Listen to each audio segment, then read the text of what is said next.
Neng apa itu jenenge kok angel men? Kenil. Kenil. Kenil kok kenli sampe nang apa? Kenil World Aquatic Garden. Nah, tur keperluan jagungan warung VW aku Cak Supri. Aku ning sini. Piye kabar sampean? Muga-muga sampean seger waras lan lancar segini ya.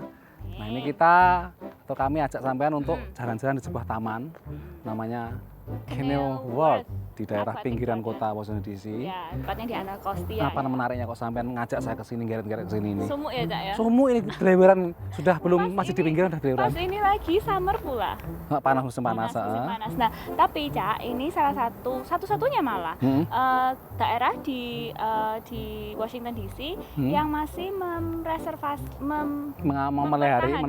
mempertahankan habitat asli dari apa aja yang di sini yang Washington ditanam DC. ini? Ini yang paling terkenal ya, yang ada di yang paling membuat mereka terkenal itu adalah water lilies sama lotus. Lotus itu teratai. Tadi kita sempat ngobrol-ngobrol kayak salah satu rangernya atau petugas yang jaga sini. Kita lihat seperti apa pendapatnya. The flowers aren't always in bloom. They're usually in bloom around the summer. So we have many different types of flowers, and some of the flowers bloom earlier than others. And some of them have different seasons. Like our lotuses right now are at the end of their season, so they start blooming in July. And right now is the end of the season.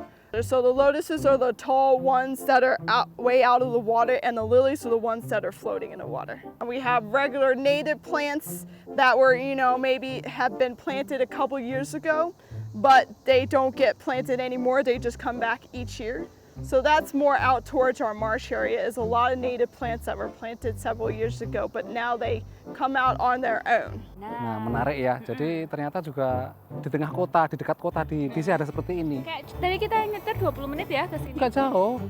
Dan kalau kita bicara masalah keindahan atau keaslian alam di sini, habitat asli di sini di LA itu terjadi krisis. Kekeringan di daerah California Selatan terutama ya. Karena emang pengaruh El Nino dan sebagainya, di sana emang mengalami kekeringan yang akut. Kekurangan air ya. Kekurangan air bahkan solusinya sebenarnya ada. Menarik. Solusinya gampang. Gampang apa itu? Daerahnya itu memang ditaruh tanaman yang tidak butuh banyak air. Nah, kita lihat seperti apa cara-cara untuk mengakali atau kiat menghadapi kekeringan. Solusinya ya. Sejalan dengan kemarau panjang yang melanda California Selatan, semakin banyak warga menanami pekarangan mereka dengan tanaman yang tidak lazim dilihat. It's very painful, and some of these plants have been there probably 80 and 90 years. Banyak tanaman di kawasan Los Angeles bukan tanaman asli dan membutuhkan banyak air. Selama puluhan tahun, Yayasan Theodore Payne berusaha meningkatkan pengetahuan warga akan tanaman asli California. Namun, baru beberapa tahun terakhir, jumlah warga yang tertarik meningkat drastis. You use less water. So in a California native garden, depending on how you plant, you'll save 50 to 80% of water over a conventional garden. Minimnya air mungkin tidak jadi masalah di musim dingin. This looks very, very promising for a down payment on drought relief in the American West. We're very hopeful for this El Nino. El Nino merujuk pada fenomena memanasnya air di kawasan Khatulistiwa Pasifik. Para ilmuwan mengatakan El Nino besar terjadi akhir tahun 2015 dan akan berlanjut tahun 2016 ini. Some areas that are normally dry, like the American West, Peru and Ecuador, get torrential rains. In Southeast Asia, Indonesia and the Philippines and northern Australia, they get punishing droughts. Even in South Africa, they get droughts.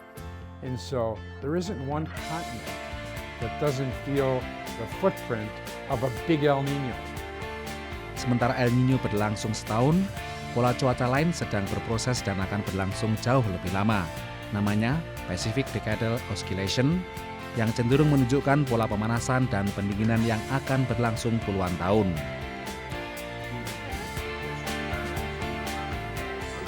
The warm pattern of the PDO favors above normal rainfall in Southern California and throughout the southwest part of the U.S. and northern Mexico. So it would favor a break in these dry conditions for the southwest. Cuaca memang sulit ditebak. Dalam dua El Nino terakhir, terjadi transisi cepat ke kondisi dingin dan bergeser ke Pacific Decadal Oscillation. Jadi kemungkinannya bagian selatan Amerika hanya mendapatkan 1 tahun hujan. Namun, sejumlah warga California sudah siap menghadapi hujan atau kekeringan karena mereka memiliki tanaman yang tahan segala kondisi cuaca. Demikian tim VOA. Nah, dulu obrolannya kita parkir dulu dan teruskan setelah yang satu ini.